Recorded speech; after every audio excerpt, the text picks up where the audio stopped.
भगवान राम के जीवन से जुड़े 5 प्रेरक प्रसंग। प्रसंग 1, शूर्पणखा की नाक काटना। जब भगवान राम पंचवटी में रह रहे थे, तभी एक दिन रावण की बहन शूर्पणखा एक सुंदरी का रूप धारण कर उनके पास आई और उनके दिव्य स्वरूप से मोहित होकर उनसे विवाह करने के लिए कहने लगी। इस पर श्री राम ने अपनी पतिव्रता पत्नी सीता के बारे में बताया और कहा कि वह उनके अनुज लक्ष्मण के पास जाए। जब शूर्पणखा ने लक्ष्मण जी के समक्ष विवाह का प्रस्ताव रखा तो वह बोले, हे सुंदरी, मैं तो भगवान राम का दास हूँ। यदि तुमने मुझसे विवाह किया तो तुम्हें भी उनकी दासी बनना पड़ेगा और ये तो तुम्हारे सम्मान के विरुद्ध होगा। तुम राम भैया के पास जाओ, वही सबके स्वामी हैं, वही सब कुछ करने में समर्थ हैं।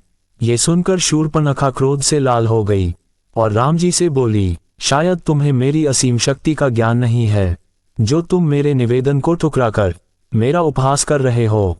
और ऐसा कहकर वह अपने असली रूप में आ गई और सीता मैया को खाने के लिए दौड़ी।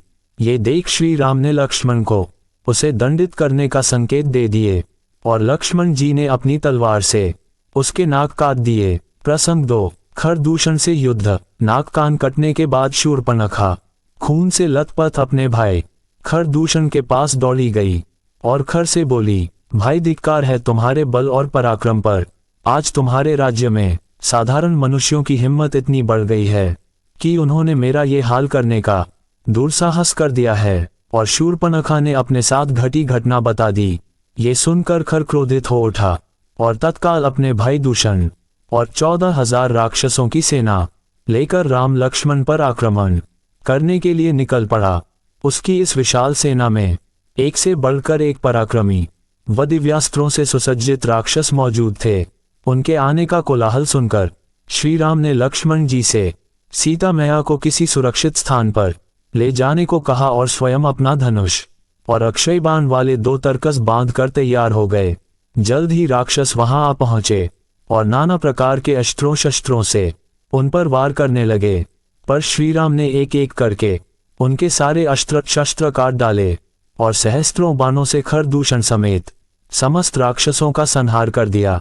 इस प्रकार रघुवंशियों में श्रेष्ठ श्री राम ने आधे पहर में ही इतनी विशाल और सूरवीरों से भरी सेना को अकेले ही समाप्त कर दिया।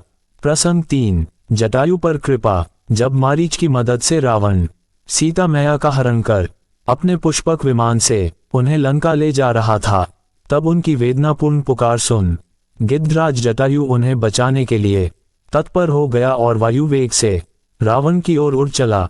जटायु ने अपनी पूरी शक्ति से रावण पर आक्रमण किया और उसे नीचे गिरा दिया। पर अगले ही क्षण रावण ने अपनी कटार से जटायु के पंख काट दिए और पुनः सीताजी को लंका की ओर ले उड़ चला। उधर जब राम लक्ष्मण को सीताजी आश्रम में नहीं मिली तो वे फौरन उन्हें ढूंढने निकले। मार्ग में उन्हें घायल अवस्था में जटायु मिला। उसने सिर्फ भगवान के दर्शन करने के लिए अपने प्राणों को रोक रखा था। श्री राम ने रक्त में डूबे जटायु के सिर पर अपना हाथ फेरा। उनका दर्शन व स्पर्श पाकर जटायु की पीड़ा जाती रही और वह बोला, हे नाथ, लंकापति रावण ने मेरी ये दशा की है। उसने सीता मैया का हरण करेम दक्षिण दिशा की ओर रुख किया है। बस यही सूचना देने के लिए मैं अभी तक जीवित था। कृपया मुझे ये शरीर छोड़ने की आज्ञा दीजिए। भगवान राम द्रवित होते हुए बोले, अपने परहित में अपने तन का त्याग किया है, निश्चित ही आपको मेरे परमधाम की प्राप्ति होगी। और तत्काल ही जटायु चतुर्भुज रूप धारण कर भगवान की स्तुति करते हुए परमधाम को चले गए। प्रसंग 4, शबरी की भक्ति। सीता जी की खोज करते हुए श्री राम भक्तिमती शबरी के आश्रम पहुंचे। उन्हें देखते ही शबरी आनंद विभोर हो गई। वह भगवान के चरणों में गिर पड़ी और उसके नेत्रों से आंसुओं की धारा बहने लगी। इसके बाद उसने राम लक्ष्मण की पूजा की और खाने के लिए फल प्रस्तुत किए। शबरी ने बताया कि वह हजारों वर्षों से इस आश्रम में रह रही है और उसके गुरु महर्षि मतंग ने ब्रह्मलोक जाने से पहले उसे बताया था कि सनातन परमात्मा ने राक्षसों का संहार करने के लिए और ऋषियों की रक्षा करने के लिए महाराज दशरथ के यहाँ पुत्र रूप में अवतार लिया है और वह शीघ्र तुम्हें दर्शन देने के लिए यहाँ आएंगे। शबरी बोली, हे रघुनंदन, मैं नीच कुल में उत्पन्न एक अनपढ़ गंवार नारी हूँ। मैं तो आपके दासों का दास बनने योग्य भी नहीं हूँ, फिर भी आपने मुझे दर्शन दिए। मैं नहीं समझ पा रही कि मैं कैसे आपकी स्तुति करूं। भगवान बोले, हे भामिनी, स्त्री पुरुष, नाम, जाति और आश्रम, ये कोई भी मेरी कृपा के कारण नहीं है। मैं तो बस अपने भक्तों के वश में हूँ, और जो मेरी भक्ति करता है वह स्वतः ही मेरी कृपा का पात्र बन जाता है। इसीलिए मैं तुम्हारे पास आया हूँ। मेरे इस दर्शन से तुम्हारी मुक्ति हो जाएगी।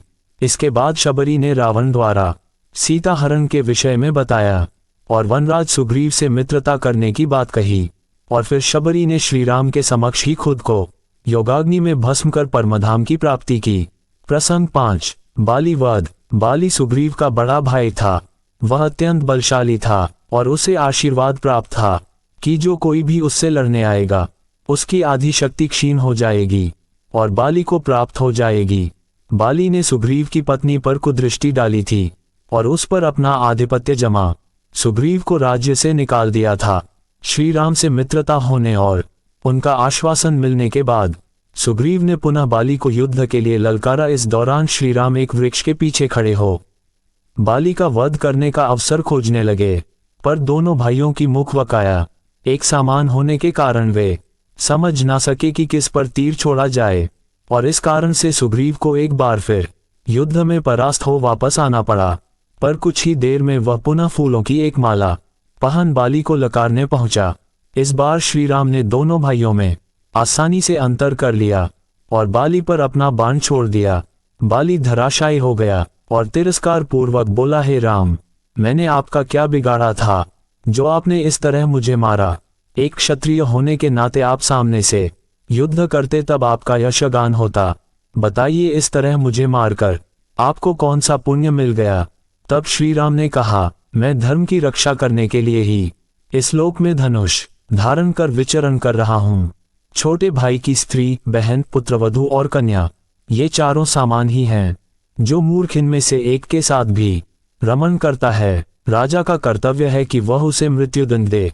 इसीलिए मैंने तेरे साथ युद्ध नहीं किया, अपितु तुझे दंड दिया है। इसके बाद बाली ने अपनी करनी के लिए क्षमा मांगी और अपने प्राण त्याग दिए और इंद्र रूप में देवलोक चला गया। दोस्तों, उम्मीद है कि आपको यह वीडियो पसंद आया होगा। इस पोस्ट को अपने दोस्तों और परिवार के साथ जरूर शेयर करें और वीडियो को लाइक करें, चैनल को सब्सक्राइब करें और भी ऐसे ही वीडियो देखने के लिए